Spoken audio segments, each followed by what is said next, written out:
When you and I are faced with a difficult situation, a situation wherein we feel that we are greatly threatened, how do we respond? How do we react to our circumstances? Do we panic? Do we drift away from the Lord and just begin to focus on our difficulties?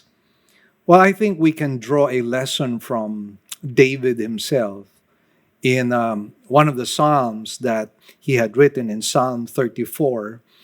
And the situation here in Psalm 34, as the title suggests, is it says here of David when he changed his behavior before Abimelech so that he drove him out and he went away.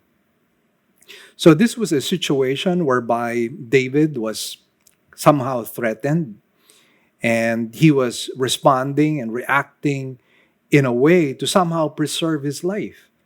And during those times, sometimes we ask ourselves, what should we do? And I'm just rejoicing in the fact that Psalm 34 gives us how David responded to all his fears. It says, I will bless the Lord at all times. His praise shall continually be in my mouth. My soul makes its boast in the Lord. Let the humble hear and be glad. O magnify the Lord with me, and let us exalt his name together. Then verse 4 reads, I sought the Lord, and he answered me and delivered me from all my fears. So how did David respond to his fears? How did he respond to adversity and difficulty? He responded in worship. You see, what does worship do? Or what does worship express before the Lord? When you and I worship in the midst of adversity, we are really saying to God, Lord, I trust you. Lord, I am relying on you. Lord, I believe in you. And as we sing songs of praise and worship, we are affirming to ourselves and affirming to God that we believe in his goodness. We believe in his graciousness.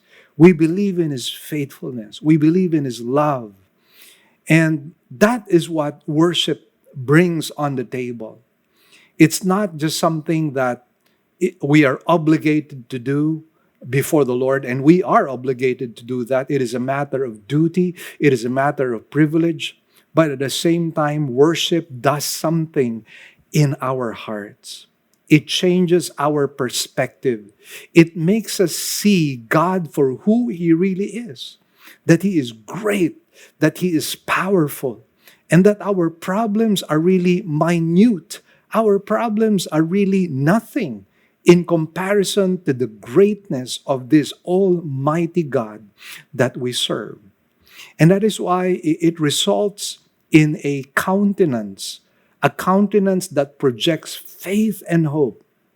That is why, if you look at verse 4, it says, I sought the Lord, and he answered me and delivered me from all my fears. Those who look to him, it says, are radiant, and their faces shall never be ashamed. Their faces are radiant.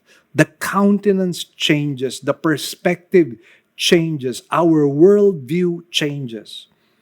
That is why worship is such an essential element in our lives. Not only because it is our duty and our privilege and God's right, but it likewise changes us. It changes our hearts.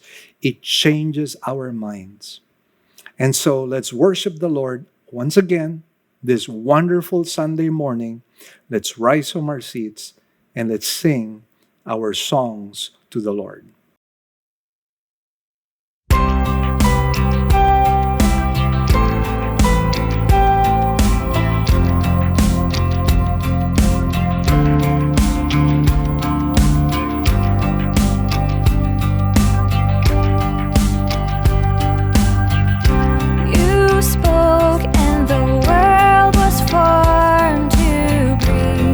And there was light.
your name in all the earth. All creation sings, every nature shouts of your wondrous works, O Lord. Oh, glory to our King. Oh, glory to our King.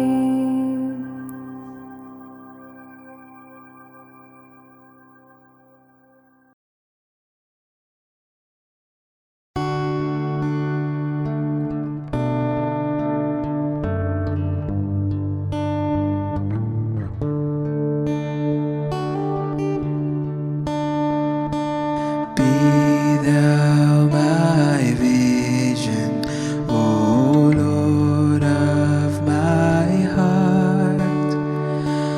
Not be all else to me, save that thou art. Thou my best thought, by day or by night. Waking or sleeping, thy presence my light. Be thou my wisdom, and thou my true word. I ever with thee, and thou with me, Lord. Thou my great Father, and I thy true Son. Thou in me dwelling, and I with thee one.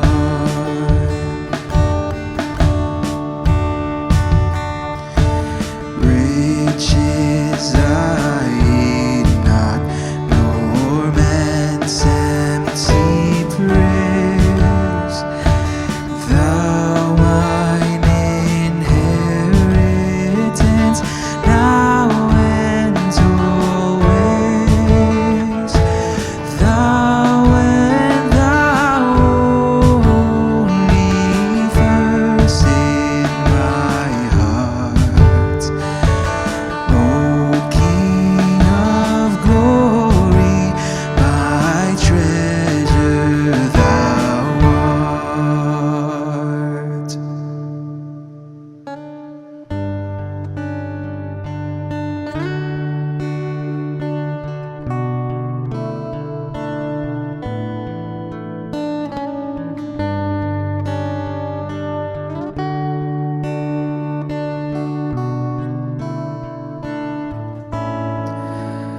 All praise be to thee, source of mercy and grace.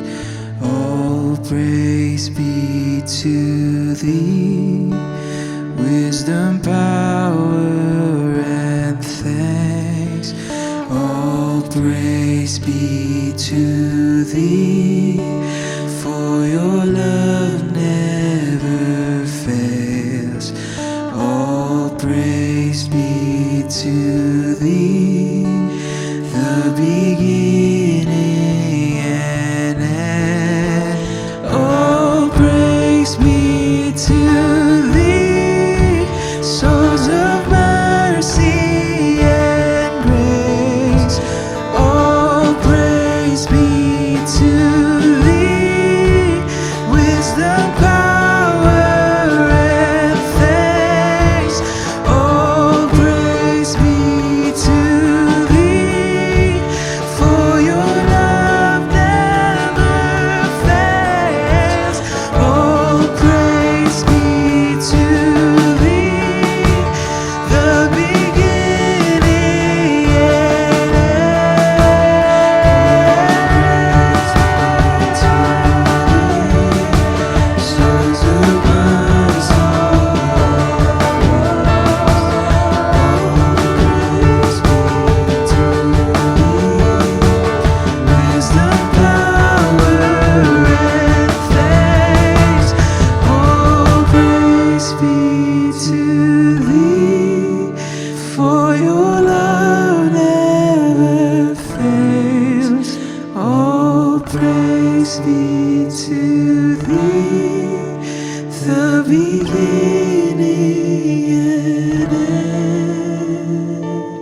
still be my vision, O ruler of all. Still be my vision, O ruler of all. Still be my vision, O ruler of all.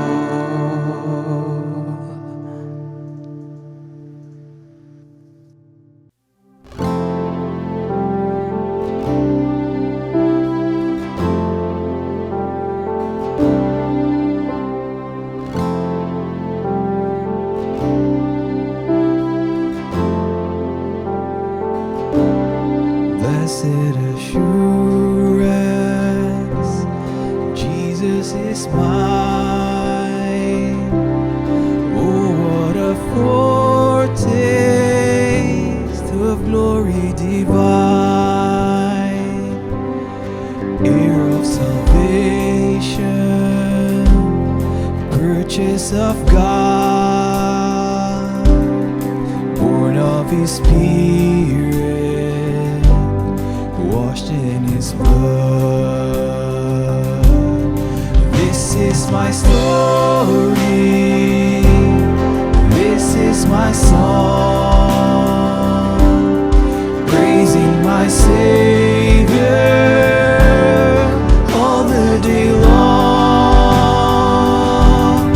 This is my story, this is my song, praising my Savior all the day long.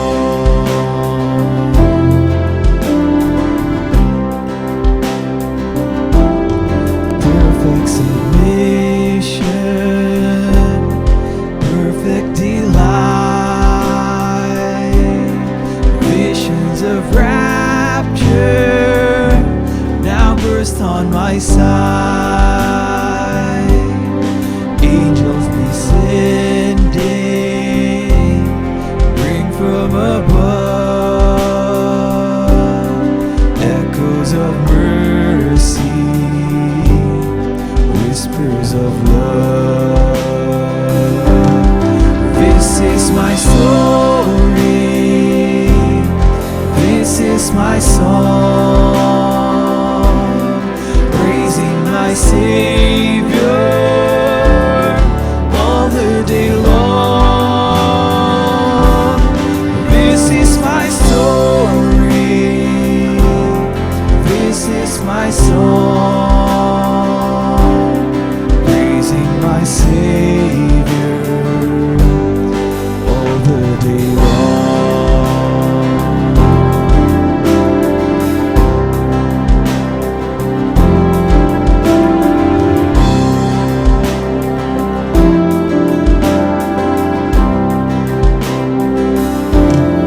Perfect submission, all is at rest. I in my Savior am happy and blessed, watching and waiting, looking above, filled with His goodness, lost in His love. This is my story, this is my song, praising my Savior all the day long. This is my story, this is my song, praising my Savior all the day long, praising my Savior all the day long.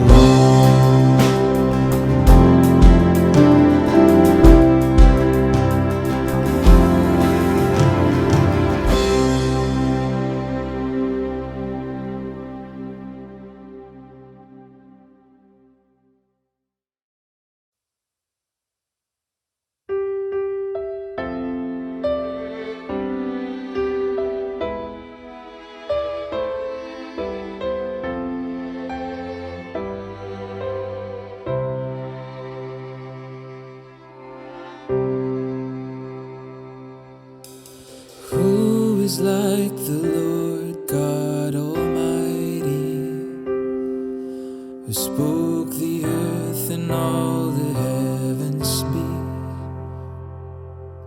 For he is the creator of all things. All glory only to the King of Kings.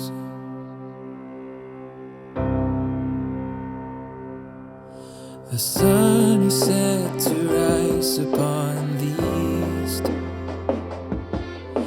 The moon and stars declare for us to see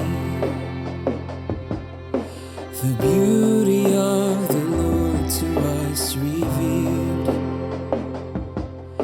The song of all creation now we sing, from everlasting to everlasting, from age to age the same.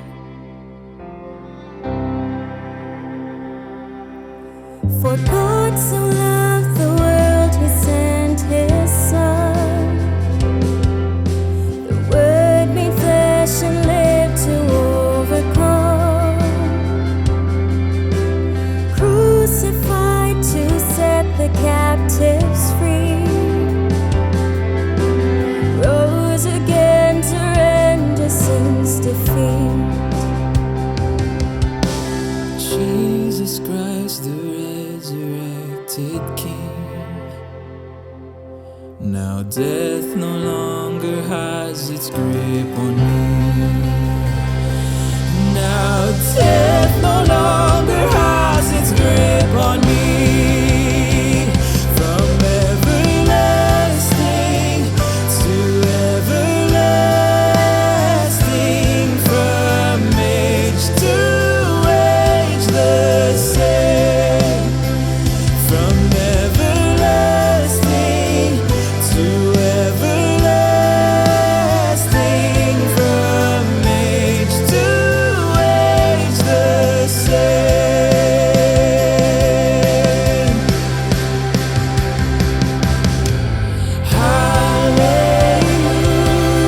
Hallelujah. Hallelujah.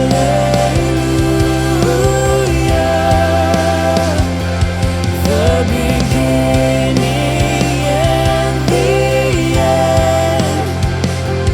The name above all names.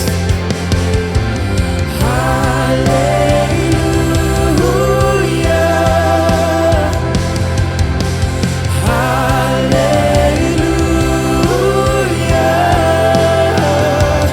The beginning and the end.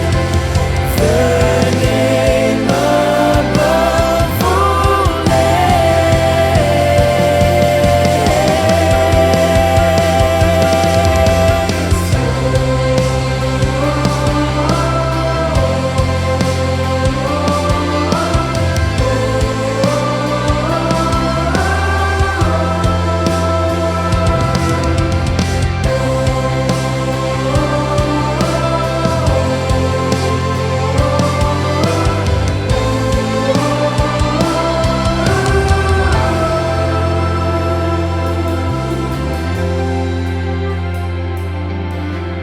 Every creature rise to worship thee, singing, holy, holy, holy is he. All glory, honor, power unto thee, singing, holy, holy, holy is he. From everlasting to everlasting, from age to age the same. From everlasting to everlasting, from age to age the same.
Here are our announcements. We now have two kinds of services.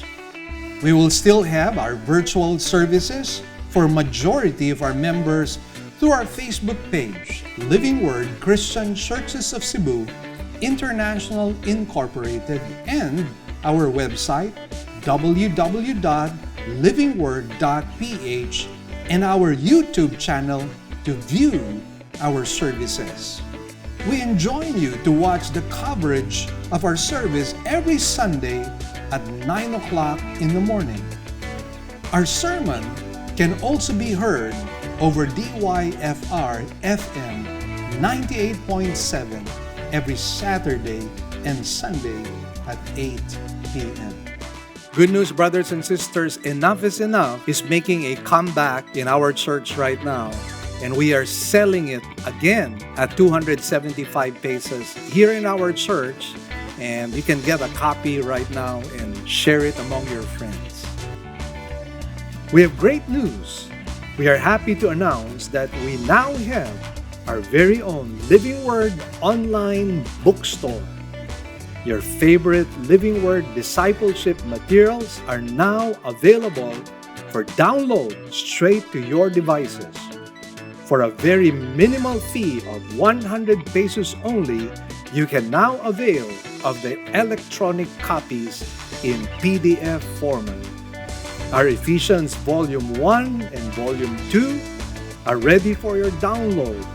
The Journey series, Knowing Christ, is now available online as well. And likewise, we have free study materials like More Than Enough Study Guide, Enough is Enough Study Guide. To avail and for more details, please visit books.livingword.ph. Stay tuned as we make more of our discipleship materials available on our online bookstore. We'd also like to thank our partners, our members who have been consistently giving to partner with us in the work of the Lord. We'd like to share our giving channels to those who would like to partner with us in the work of the Lord. You can deposit your love offerings to the following banks. Banco de Oro. Account name is LWCCCII. The account number is 001-000060800. We also have a BPI account. Account name is Living Word Christian Ministries Cebu Incorporated. Account number is 1021023481. Finally, we have RCBC. Account name is LWCCCII. Account number is 14520052886. You may also send your love offerings and donations online through our website. Go to www.livingword.ph and click Give, and then a dialog box comes out of it. Kindly click on your giving preferences. Thank you, and God bless.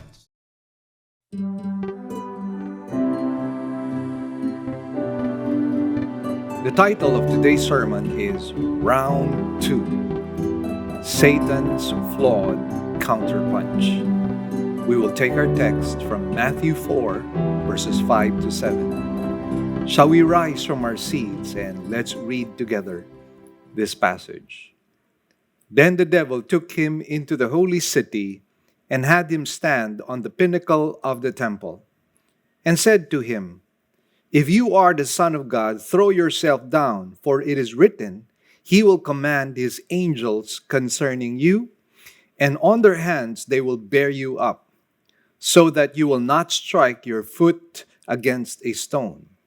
Jesus said to him, On the other hand, it is written, You shall not put the Lord your God to the test. Shall we bow our heads in prayer at this time?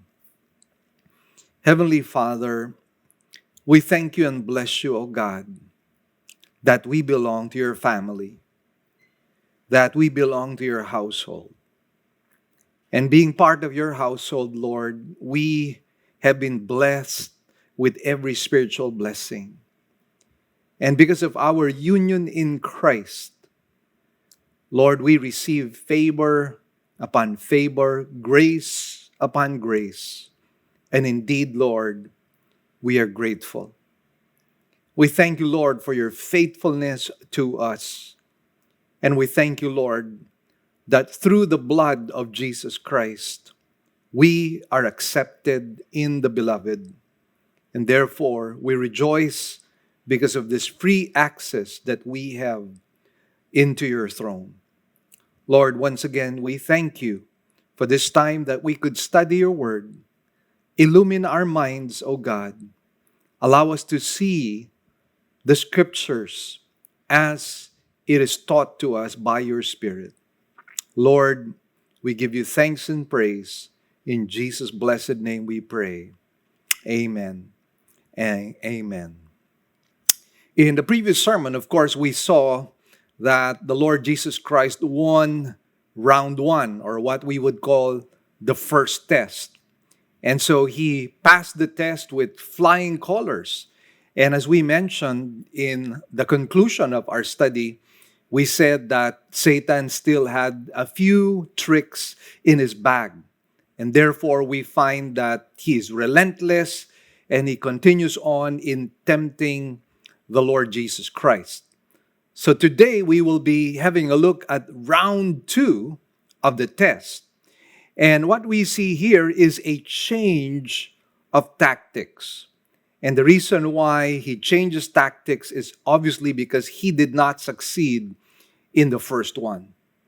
Now, in an analogy, when you talk about a boxing match, for example, if a boxer and his coach finds that their strategy is not working, they will go to option B or plan B.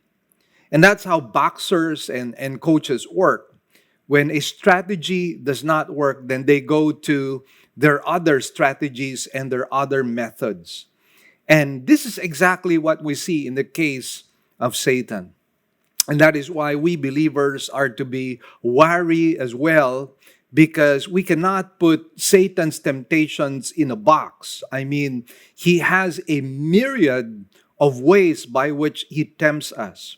He looks for those vulnerable spots, those weaknesses, those struggles that you and I have. And obviously, because he has his minions observing us, he understands where you and I are vulnerable and where you and I can fail. Of course, when we go back to the temptation of the Lord Jesus Christ, there is so much that is at stake here. Because again, this speaks about Jesus' spiritual qualification. If you recall in our previous sermon, we talked about the fact that Jesus so far had been qualified. When we come to his genealogy, we find his legal qualification.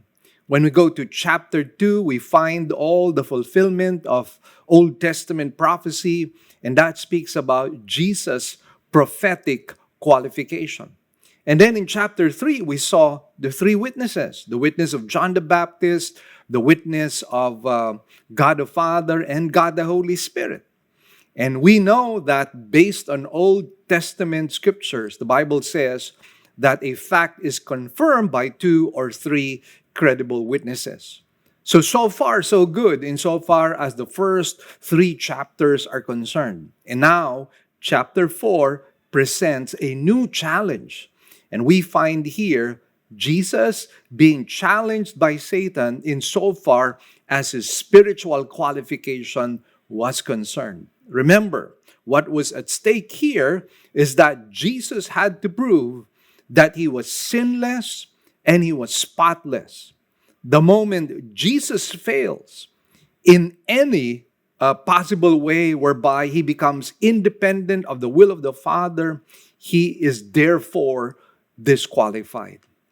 And of course, you and I know the story because we've read the whole Bible already, and we know at the end of it, Jesus wins.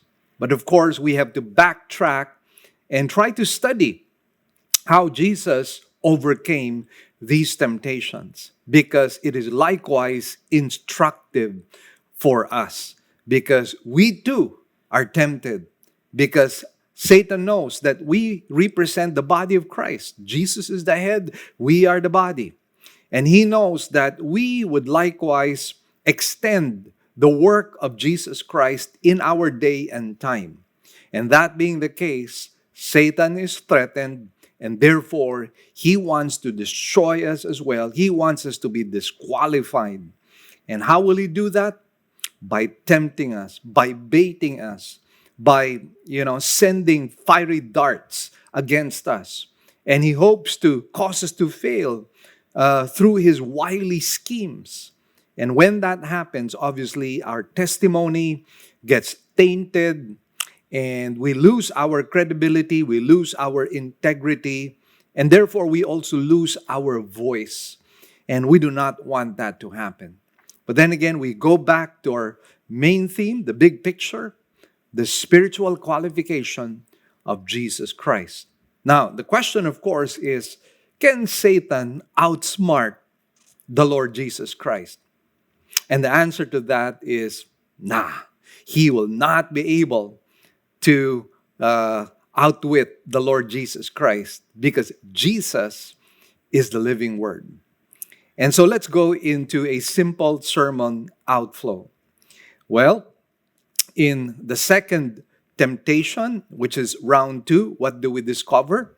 The change of location, the nature of temptation, and then the misuse of Scripture.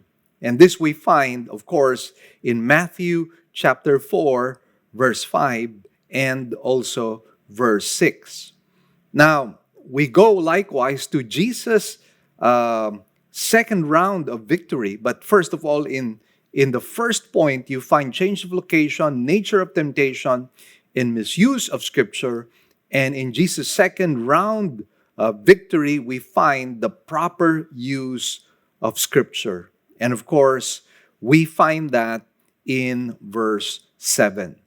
So now let's dive into our study. Let's talk about the second temptation, round 2, the change of location, the holy city, and the holy temple. So Matthew 4 verse 5 states, "Then the devil took him into the holy city and had him stand on the pinnacle of the temple." So what we find here is a change of location. The devil took him into the holy city from the lonesome desert. Now, of course, you and I know that a change of location could likewise mean a change of strategy. And sometimes we find that in the case of Satan's temptations, a change of location can be somewhat effective insofar as some people are concerned. That is why we have to be mindful of our hearts. Because sometimes a change of circumstance, a change of location, a change of environment can likewise change the way we respond. And again, this is something that we have to be wary of, something that the Lord actually warned the nation of Israel. Because remember, they were tested, they were pruned, they were purged in the wilderness, they were sanctified in the wilderness. And the Lord warned them that upon entering the land of Canaan, things might change for them, because they will now enter into a land that is given to them by the Lord. They will have houses which they did not build, vineyards that they did not plant, and therefore everything will be abundant. Everything will be prosperous in the land of Canaan insofar as they are concerned. And the Lord warned them, do not forget. Do not forget the Lord. Do not forget your covenant with God. And that is why, again, a change of location can be effective insofar as Satan is concerned when he tempts certain people. But as we mentioned, places do not have to matter. Adam fell in the bliss of Eden. but Jesus succeeded in the wilderness. And right now, we will find that in spite of a change of location, he will still remain victorious. Now, it says that he was placed on the pinnacle of the temple. Now, there are two possible sites for this, and I just like to share them to you. The pinnacle of the temple may have been that roof that extended over Herod's portico. Josephus reports that the drop to the valley floor was some 450 feet. Now, according to early tradition, James, the head of the Jerusalem church, was martyred by being thrown from that portico. On the other hand, there are some people who believe that the location might be the highest point of the temple complex, not the sanctuary itself, which Jesus would not have approached since he was not a Levite. And so, again, whatever the place might be, whether it's the portico, Herod's portico, or the highest point at the temple complex, the point is it was a very high location, and therefore the moment Jesus fell or the moment somebody falls, it would endanger that person's life. And just to give you a picture, because I visited the Temple Mount, and oftentimes we think that, when you go there as a tourist, it's not so high. But we forget the fact that so much ground had been placed near the temple area such that the original place, which is really somewhere in the pool of Siloam, was much, much lower. So if you happen to come from the pool of Siloam, you would have to ascend several stairs. You would have to ascend a stairway which was very, very high until you would reach the Temple Mount. So from that vantage point, if you happen to be from the pool of Siloam and you were gazing up at the temple, you were looking at a very, very high point. And so you can just imagine the danger that would pose if somebody was pushed off the Temple Mount. Definitely, it would be fatal. And so it was here that Satan tried to tempt the Lord Jesus Christ. Now, what was the nature of the temptation? Let's go to verse 6 at this time. It says, "And said to him, if you are the Son of God, throw yourself down." Now, this temptation had several dimensions to it. It cuts several ways, which I would like to list down for you. And I think we have to look at the dimensions of this temptation so that we could understand how this was working out at that particular time. Now, first of all, this was a challenge by Satan to prove that Jesus is Messiah. And somehow the location here is related to that temptation. And why do I say that? Because Malachi actually wrote down a prophecy which relates to the coming of the Messiah, and it is associated with the temple itself. So let me read to you Malachi chapter 3 and verse 1. It says, "Behold, I am going to send my messenger, and he will clear the way before me, and the Lord whom you seek," notice what it says here, "will suddenly come to his temple.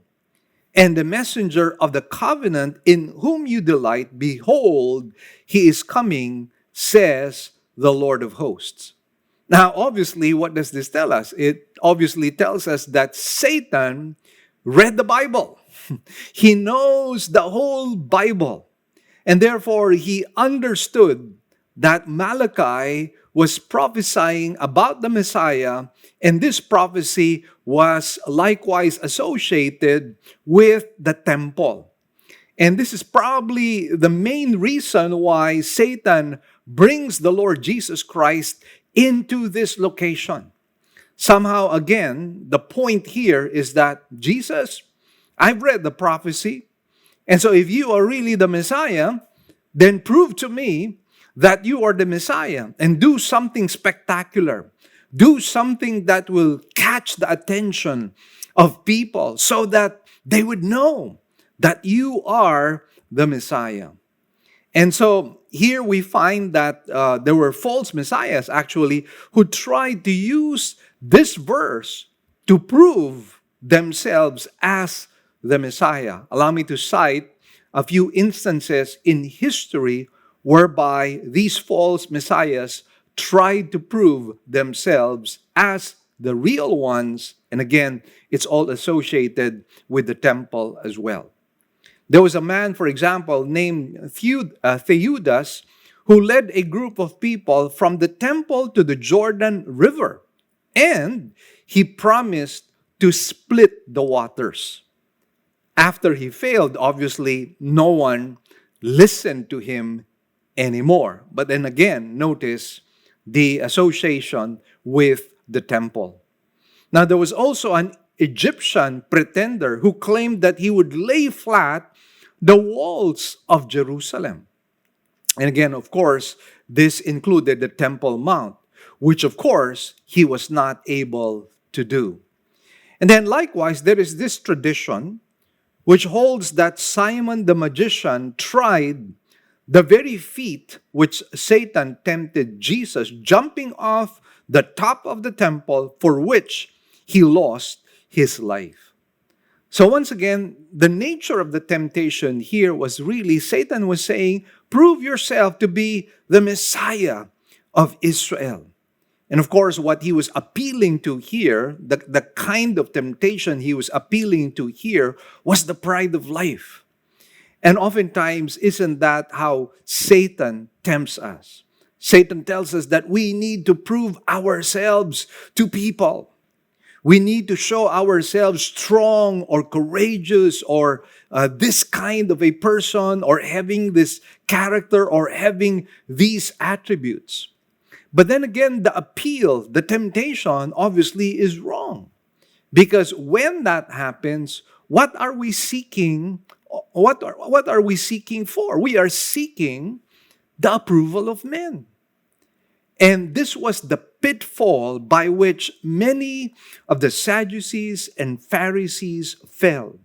They were more concerned about the approval of men rather than the approval of God.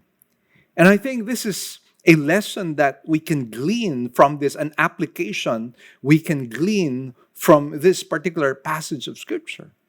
That we are not to work independent of the will of God. What we are to seek approval from would be approval from God and not approval from men. And so once again, the temptation here had to do with the pride of life. And remember, those who are proud will be abased, but those who are humble shall be exalted by the Lord.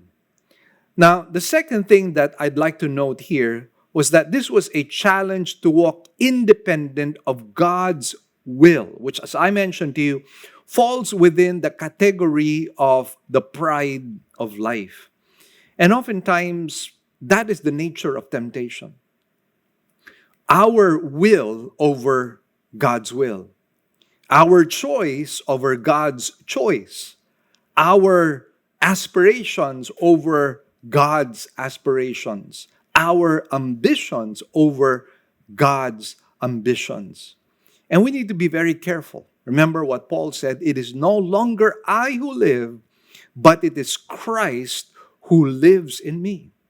Let's also remind ourselves that because we have been purchased by the priceless blood of Jesus Christ, we no longer own ourselves, but rather God owns us. And therefore, the exhortation coming from Paul is that we need to glorify God in our bodies. And we have to constantly remind ourselves of that because we tend to be forgetful. We tend to become ingrates. We lack this gratitude and appreciation of what Christ has done for us. That is why the exhortation and admonition coming from some of our brothers is that we need to constantly preach the gospel to ourselves. Remind ourselves that we cannot go independent from the will of God. The will of God is what we need to be mindful of constantly. Remember what the Lord Jesus Christ said, "My food is to do the will of the Father." And the same thing is true in our case as well. Now, the third thing I'd like to point out to you here is that the word throw is a Greek aorist imperative, which commands mandatory action to be completely done by the Lord Jesus Christ. So this is Satan not only asking or not only instructing Jesus to walk independent of God's will, but likewise to follow his will, to follow Satan's will. Now, the point here is that this was something that Satan was commanding Jesus to do because it is an imperative. The nerve that Satan had to somehow command the Lord Jesus Christ to do something that is against the will of the Father. But you see, that is how Satan is. He is deluded. He is somebody who is hallucinating, thinking that in spite of all that is written in Scripture, that he is a defeated foe. Somehow he can still be victorious. Somehow he can still win. And he will do that all the way until the tribulation period. He will try to win, but he will never win because we find what it says at the end of the book.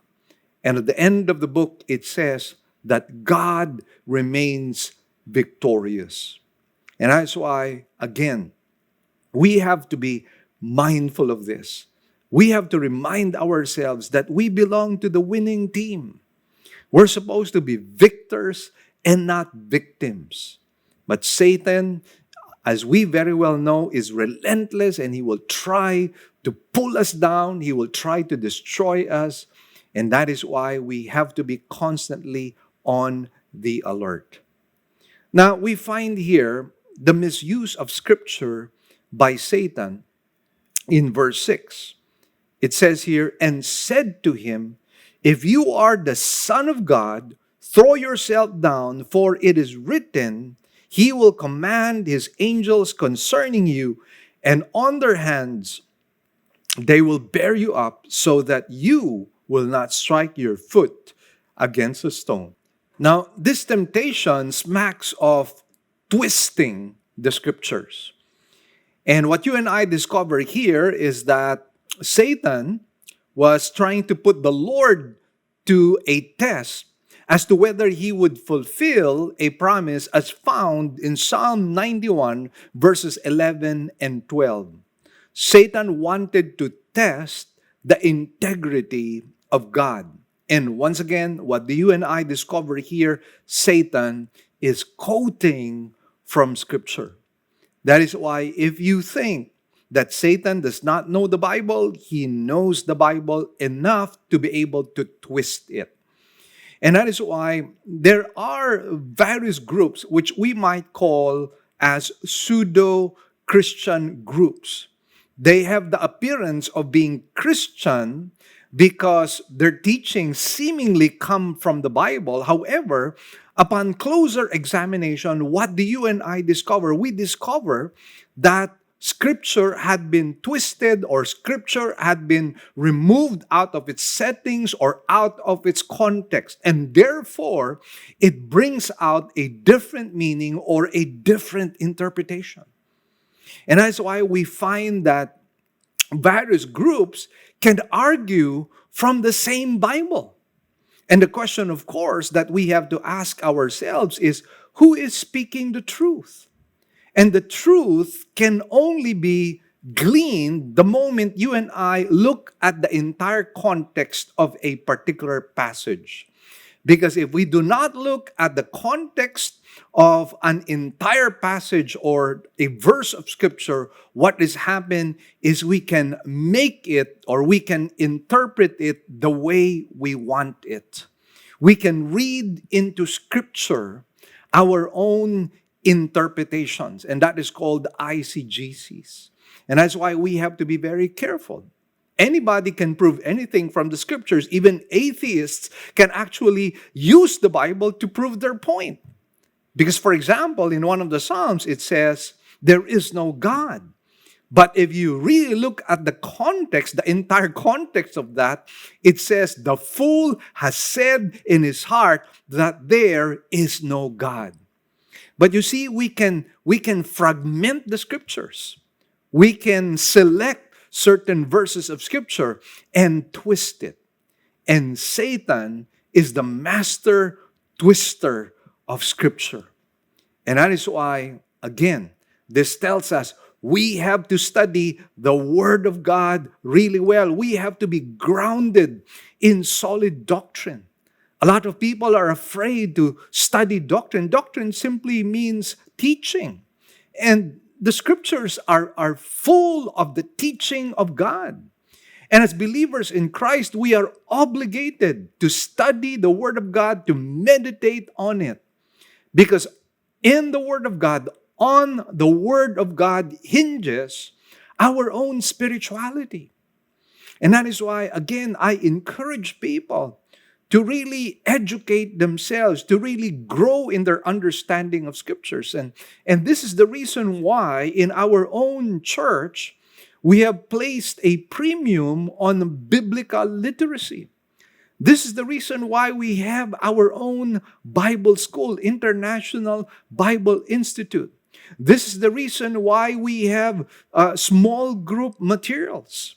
This is the reason why we have engaged in writing books. This is the reason why we have sermon podcasts. Because what we want to do is to impart scripture as accurately interpreted. And that is what we want to do. Because if we don't know scripture as we should, we will be tossed here and there by every wind of doctrine, which Ephesians chapter 4 warns. You know, we have to be very careful. The Bible says that we are now in the last days.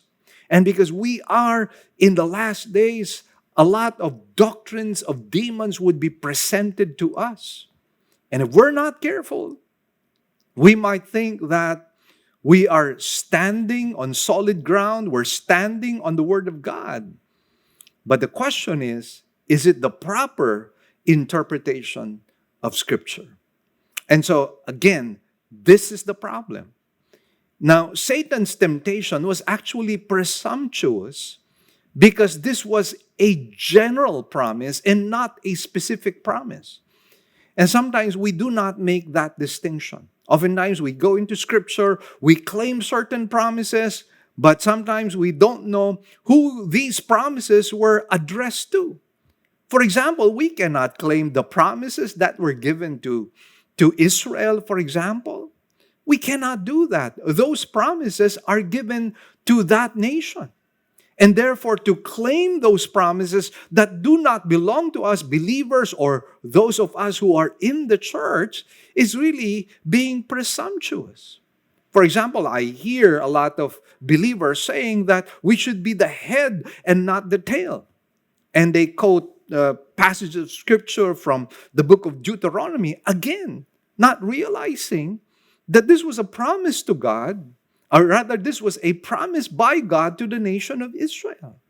And it was conditioned on their own obedience. But the problem with us oftentimes is we just handpick, select certain verses of Scripture and try to claim that from God. That is wrong. That's being presumptuous. And one good example I can see, for example, happening nowadays is I hear a lot of Christians quoting Psalm 91 verse 3, wherein it says, "For it is he who delivers you from the snare of the trapper and from the deadly pestilence." And a lot of believers quote this and they say, "I will not catch COVID-19. I don't need to wear a mask. I don't need to wear a face shield. I am protected by Psalm 91. God gave us a promise in Psalm 91 that the pestilence will not hit us." But then again, brothers and sisters, what are we doing?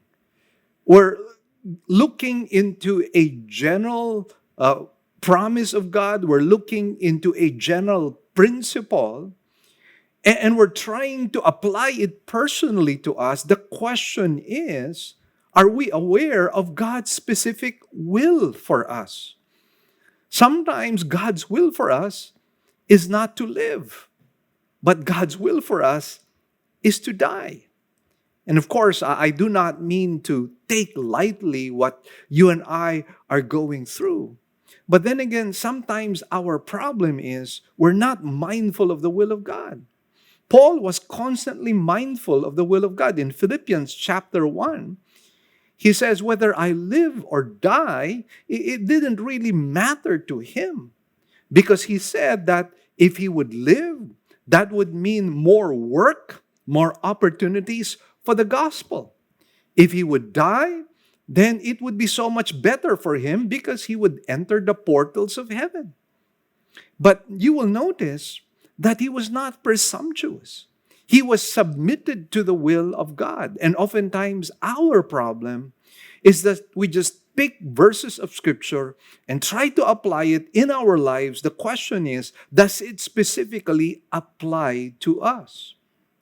And again, this was the problem we see here. Now, likewise, endangering oneself and then expecting God to deliver us is reckless foolishness. And again, I'm just reminded of that example of some Korean girls who wanted to attend a Bible study. It so happened that there was, a huge amount of rain that fell in their location. And so the bridge was inundated with water, so that when the two girls reached that area where the bridge was supposedly located, they could not see the bridge, really. But then they assumed that because Peter walked on water, and after all, we're going to a Bible study, God will protect us. We will be able to walk on water. And what was the result? The result was disastrous. They attempted to walk on water, and instead, they died. I've heard so many stories like this.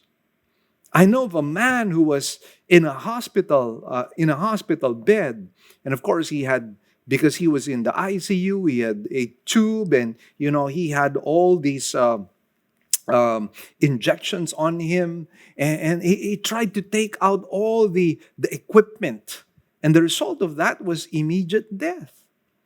And again, that did not have to happen. Now, why did he do that? Because he said that it was a lack of faith that he was in a hospital. It was a lack of faith that he had a tube on him. It was a lack of faith that there was all this medical equipment surrounding him. So he took it all out, thinking that by proving his faith to the Lord, he would survive. But the result of that was immediate death. What a sad story. And so many people have been deluded by this health, wealth, and prosperity gospel, and it's destroyed so many, many lives. Now, a second thing I'd like to point out here is this was also putting the Lord to the test as to whether He loved His Son. It's like Satan was saying, if God the Father really loves you, if the Heavenly Father really loves you, then you can throw yourself off this cliff and He will send His angels to deliver you, because after all, He loves you. He will protect you. Now, herein we see that Although Satan used the word of God, he misused and even twisted it for his own ends. We are not supposed to put the Lord our God to the test. We are not to put the love of God to the test. Because if we do that, then it means we doubt Him. We doubt the attributes of God. We doubt the person of God. We doubt the love of God. We're not supposed to do that. Now, true to his nature, Satan has deceived many Christians, including ministers of God, by twisting scriptures. And I'd just like to share to you a few twisted teachings which purportedly comes from the Bible. But then again, upon closer examination, it's been removed out of its context. For example, there are some people who say, as children of God, we are children of the King. And therefore, we should be behaving or conducting ourselves as children of the King. Our way of life should be worthy of that as King's kids. And that is why they would say that if you ride an airplane, don't go to the economy class. You have to ride first class. You have to ride business class because you are a king's kid. It will not glorify the Father if you are sitting or if you are situated at the economy class. That is how some of these people think. And then they would say, as children of God, we can demand our rights from God.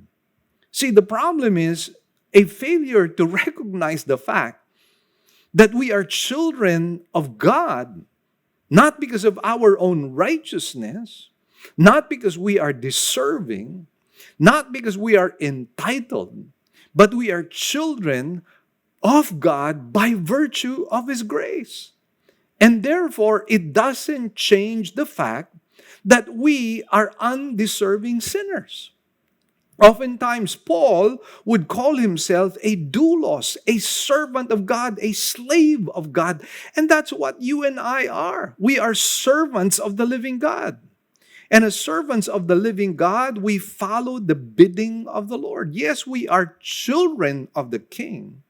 But then again, we need to apply the proper context to it. It doesn't mean that we have certain rights right now.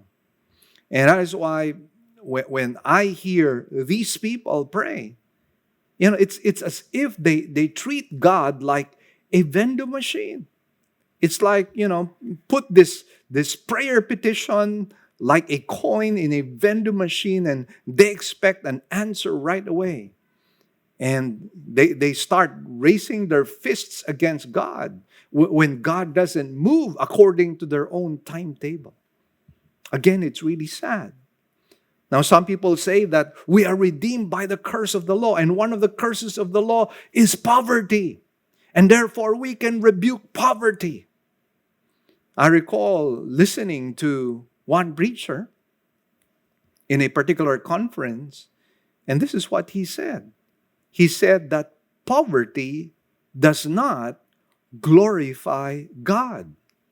It is riches that glorify God. And therefore, he said we need to claim prosperity. Because if we are not prosperous, then we are unable to glorify the Lord. But then again, we look at the example of Scripture. There were a lot of poor believers. Even Paul himself had a situation in his life wherein he had suffering lack. There were times when he was quite needy. And that's something we find in the book of Philippians.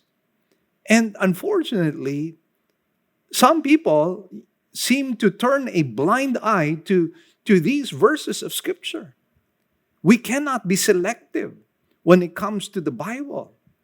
We have to take the entire counsel of God's Word. And I recall some of them saying, it is not the will of God for you to be poor and to suffer. And I recall a time when Dr. Harold Sela. We were able to visit him in his office in Guidelines for Living. And so he treated us to a Chinese restaurant, and then we went to Dana Point, tried to show to us the wonderful beach and the yachts and so on. And it so happened that we passed by the mansion, the property of Benny Hinn. And he showed me the gate, and I could not even see where the mansion was, because you're talking about a property which was probably several thousand square meters. I don't even know how many square meters that is, or how many acres the land would be. But I saw an elaborate, grand gate. Just the gate in itself, you would know that it must have cost maybe thousands of dollars already. And this is the kind of lifestyle that these people are promoting. You have to ride a Cadillac. You have to ride a Rolls Royce. And so if you're riding a Beetle, a Volkswagen, or just a Toyota Corolla, they look down upon you and they say, how does that honor God? How does that glorify God? And they teach that all you have to do is confess it, claim it in Jesus' name. Confess it the whole day. Confess the promises of God. Speak it to the Lord. Stand on the word of God. And as you do that, things will begin to happen to you. Now try making that confession in Afghanistan or in Bangladesh or in Pakistan and see if it works. And so many sad stories have come out of that. Like, for example, I know of a man who had been in a wheelchair. He was paralyzed, and he had been in a wheelchair for several years. And he was told by his pastor and his church that all he had to do was confess that by the stripes of Jesus, I am healed.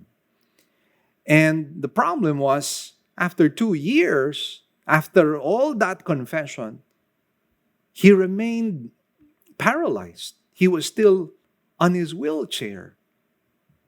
And guess what happened? He was removed from the church.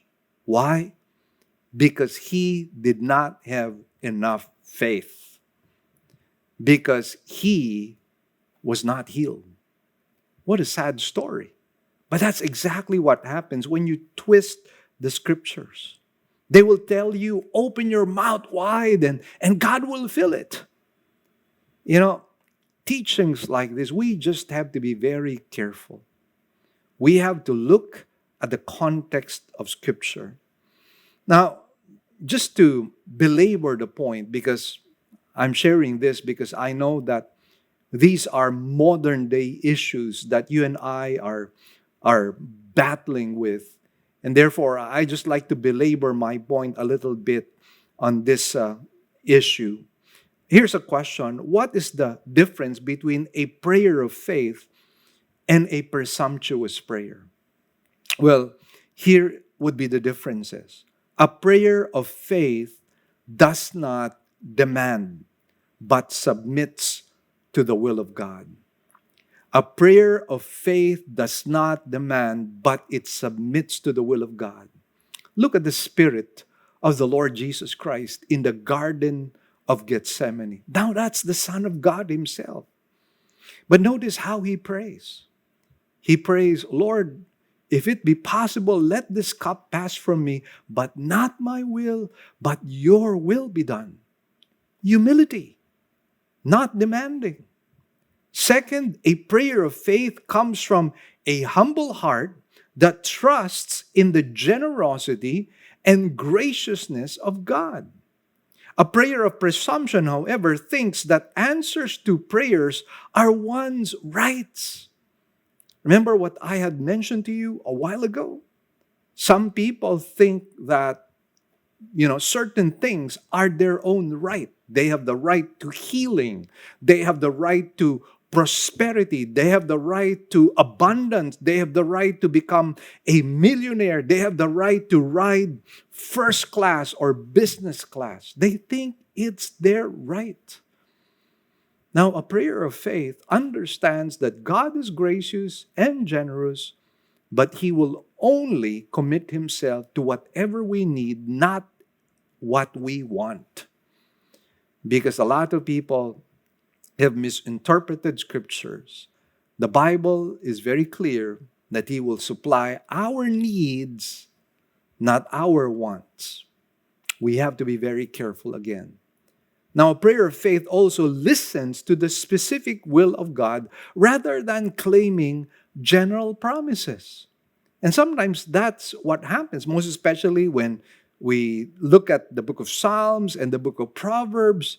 We fail to understand that what we find here are not specific promises, but general principles.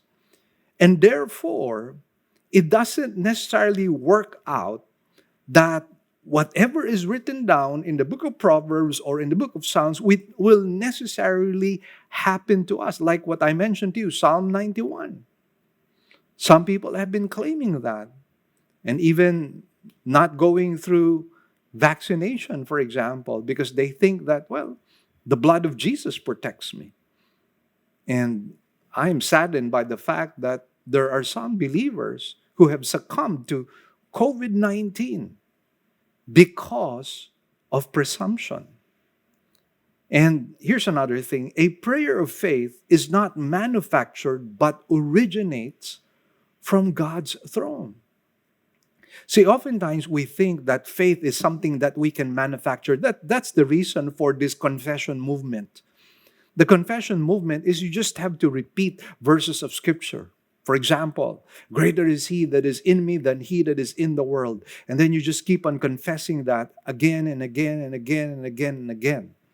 And when you confess that, when you constantly repeat that, then you will have faith. Now that kind of a thing is manufactured faith. We have to understand that if you go to 1 Corinthians, it tells us that faith is a gift from God. It's not something that we manufacture. It's not something that we produce on our own. It is a gift given to us by the Lord. And sadly, a lot of people, because they manufactured their faith, tragedy happens. For example, there was a woman who confessed that she was not pregnant. And she just constantly confessed that, I am not pregnant, I am not pregnant, I am not pregnant. Well, guess what? She gives birth to a child. All the confession in the world will not prevent the will of God. Now, here's another example. There were parents who removed insulin from their own diabetic child. You know what happened? The child died because the child had diabetes. And here's another situation. Another situation is that a wife hid the insulin that belonged to her husband, thinking that if my husband just has enough faith, and if I take away the insulin, then he will get healed. Well, what was the result?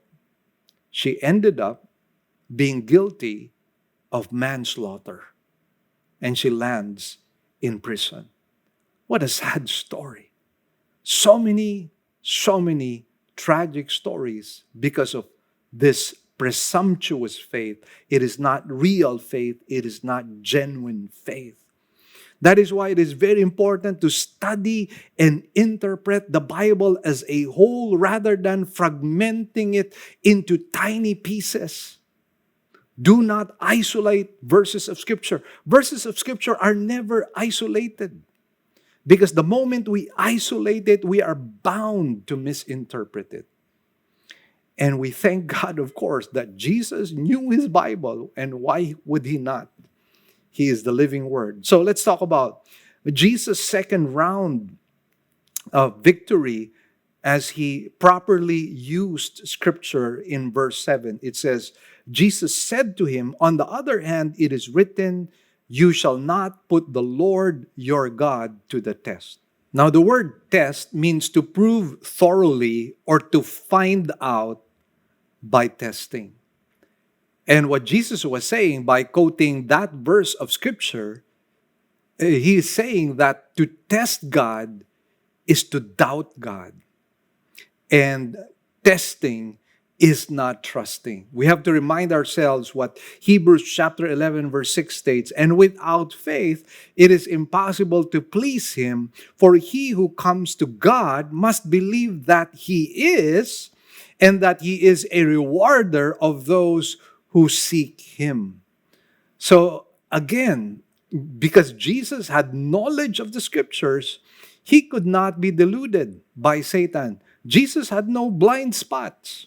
He could not be deceived or outwitted by Satan. Satan could not outwit the Son of God with the Word of God. And how could he outwit the Son of God when the Son of God himself is the living Word? We find this in John chapter 1, verse 1. It says, "In the beginning was the Word, and the Word was with God, and the Word was God." And verse 14 says, "And the Word became flesh and dwelt among us, and we saw his glory, glory as of only the begotten from the Father, full of grace and truth." So again, how could Satan outwit the Lord Jesus Christ with the Word of God when Jesus himself happens to be the living Word? He is the Word that became flesh. Jesus knew the Word inside out. He knew its context. He knew not only the letter of the law, but the spirit of the law. Why? Because, again, Scripture emanates from God.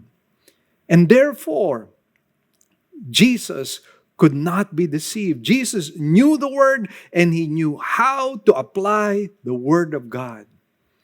And again, in application, we should follow the lead of the Lord Jesus Christ. Take the whole counsel of God's Word. Don't just pick and isolate verses of Scripture. Look at what we find here in the case of Paul in Acts chapter 20, beginning at verse 27.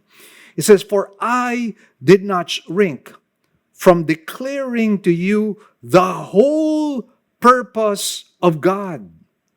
Be on guard for yourselves and for all the flock among which the Holy Spirit has made you overseers, to shepherd the church of God, which he purchased with his own blood. I know that after my departure, savage wolves will come in among you, not sparing the flock.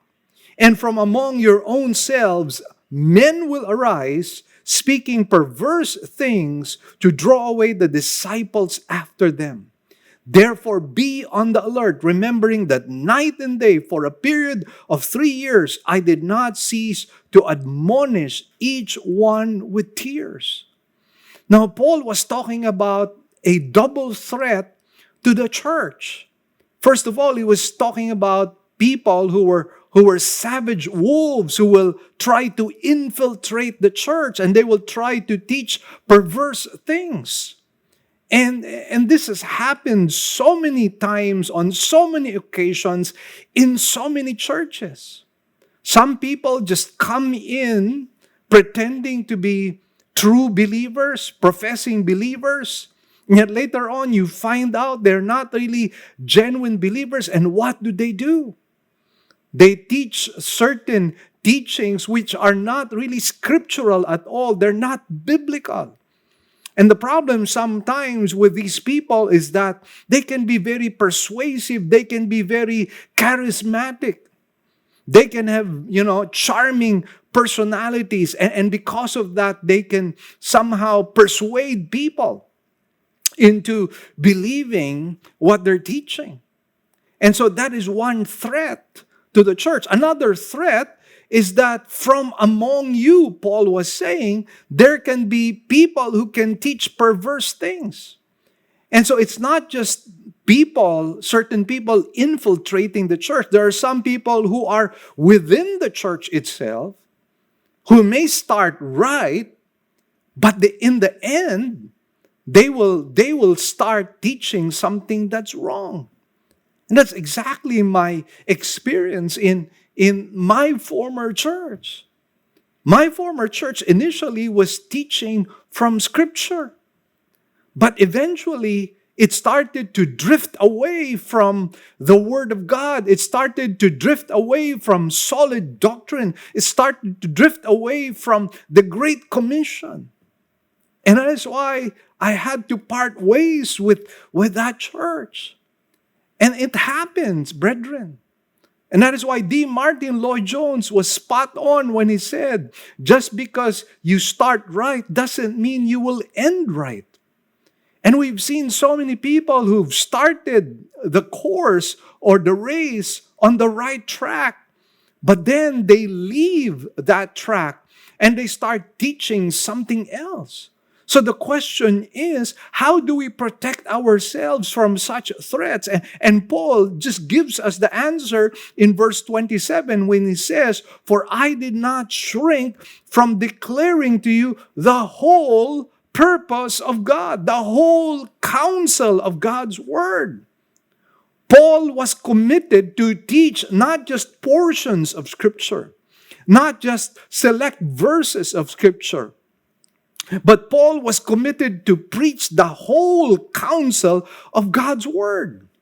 And some portions of God's word might be difficult to accept, but we have to accept them nevertheless because they are part of God's word. There are some portions in Scripture which tell us that we will go through suffering and that we will be persecuted and that we will go through affliction. And yet, we have to teach that to our people as well.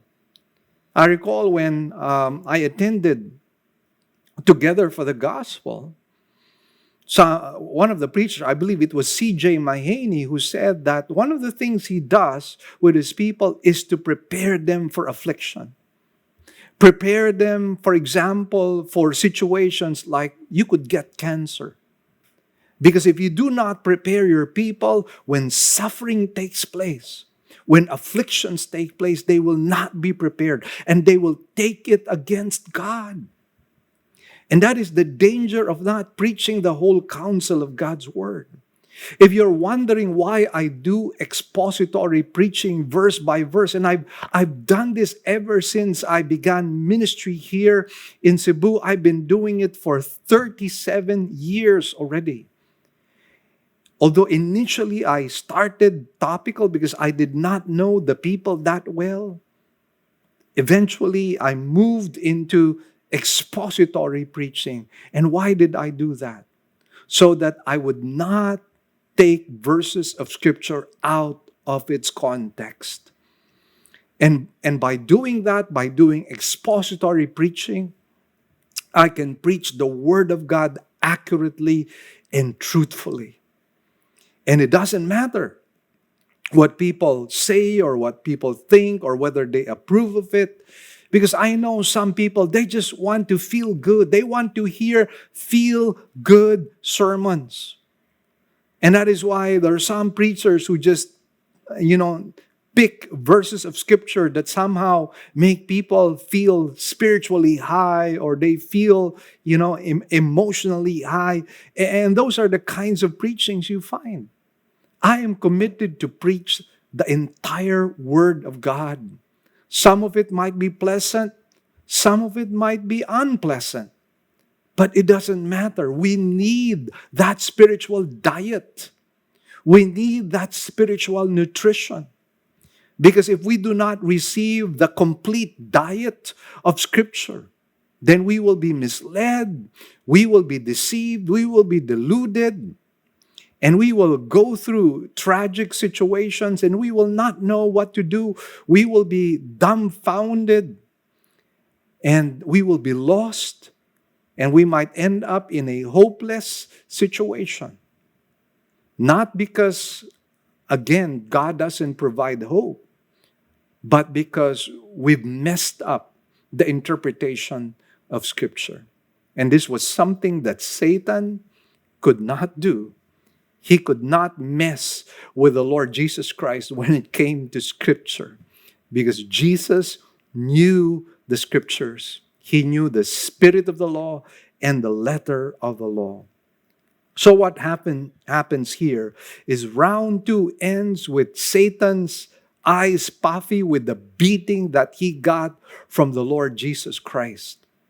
And you too can defeat Satan, but only if you know the Word of God well enough.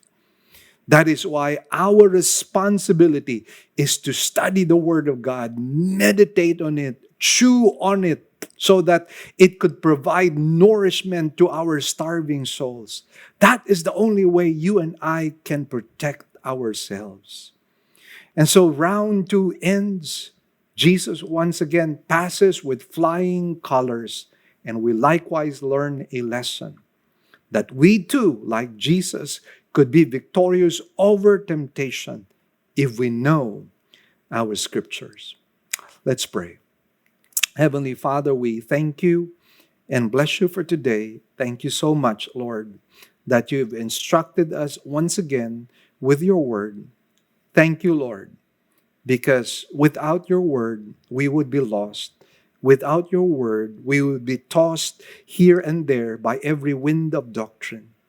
But Lord, because of Scripture, Lord, our minds could be illumined with the truth, and it is that truth that will set us free. Thank you likewise for the opportunity to be able to give our tithes, our grace gifts, and our offerings so that it could be used, Lord, for the extension and expansion of your kingdom, that your name might be glorified all throughout the earth. And whatever has been achieved today, we give you back the glory, the praises, and thanks. In Jesus' name we pray. Amen and amen.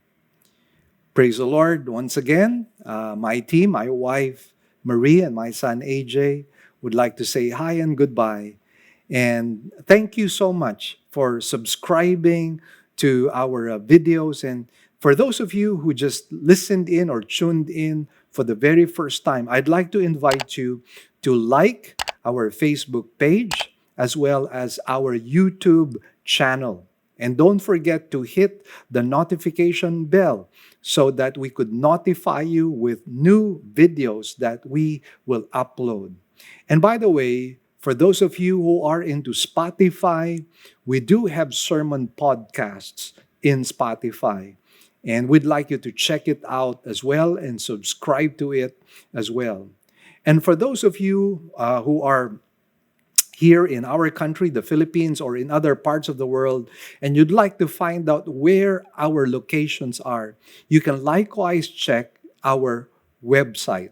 And our website will not only give you our locations, it will give you our philosophy of ministry, our core values, so that you get to know us. So check it out, www.livingword.ph. So God bless you, dear brothers and sisters. And please stay with us for a few more minutes. We've got a few more reminders. God bless you. This pandemic crisis that you and I are in is not yet over. In fact, right now, a lot of people are becoming very, very worried because of the so-called Delta variant. And it's been quite sad that we are losing some people in our beloved Christian community.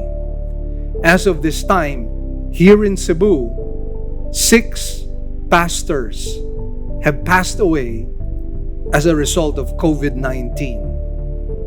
And it's not just those pastors who passed away because of COVID-19. There are many others. And right now, there are ambulances that are lining up in the hospitals. A lot of people have been waitlisted.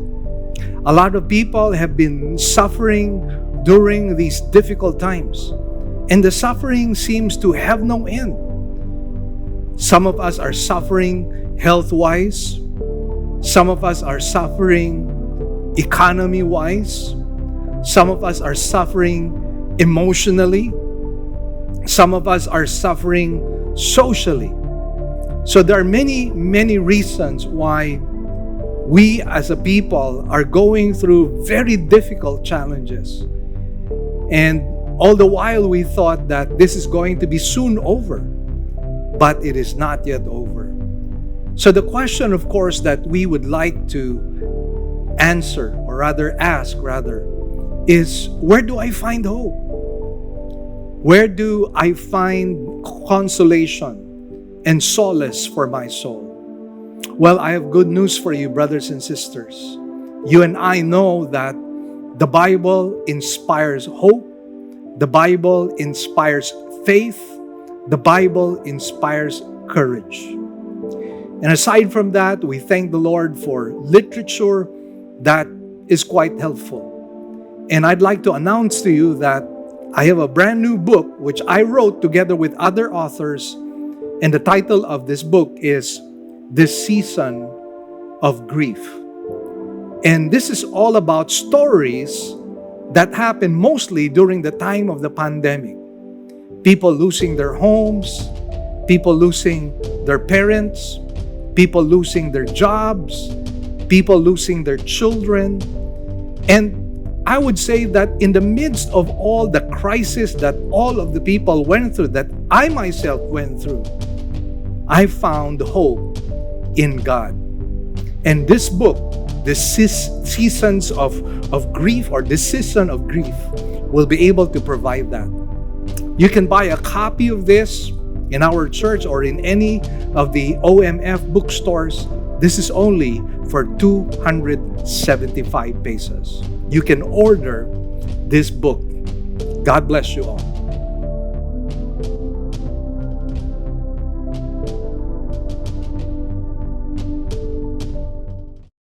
Hi, this is Pastor Mel Caparros of Living Word Christian Church.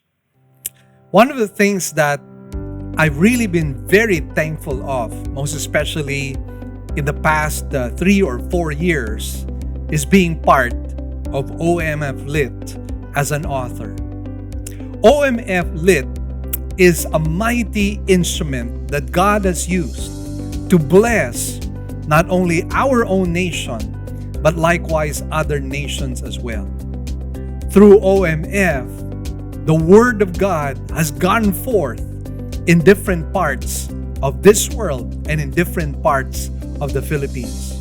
People have been edified, people have been encouraged, people have been inspired by the many books that OMF Lit has produced and likewise distributed. And I happen to be one of those people whom God has used through OMF Lit to be a blessing to many people, not only here in our country, but even abroad. And through OMF, I was able to write 2 books. One is this book, Enough is Enough, my very first book under OMF Lit. And this book talks about contentment. And this is a book I believe that a lot of people need to be able to read through. Why? Because many of us have many problems, and some of us have not realized that the problems that we have come about because of greed, because of envy, because of discontent. And somehow, this book will help you navigate through your spiritual life and your journey so that it can guide you, help you, instruct you on how to be content. You know, there's nothing like a contented life. There is just a stillness and a calmness that you and I will have when you and I are content.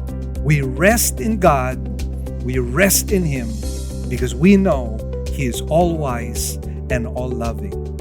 A second book that OMF Lit has distributed and produced, of course, for me is this book, More Than Enough. It talks about how to overcome our own trials. And you know, this 2020 and even this 2021 has been filled with so many trials. I mean, it's not just the pandemic crisis. There is unemployment. There's losing our own jobs. There's also the case of losing our social, life because of the thing that has caused us to distance ourselves with each other. And so it has resulted in not only death because of the pandemic crisis. There's some people who committed suicide. There's some people who have done things that they now regret. And again, we need to be able to overcome our trials. This book, More Than Enough, will help you navigate through the trials of life.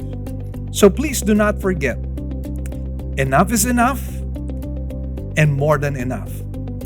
Thank you, OMF. You are such a blessing to us.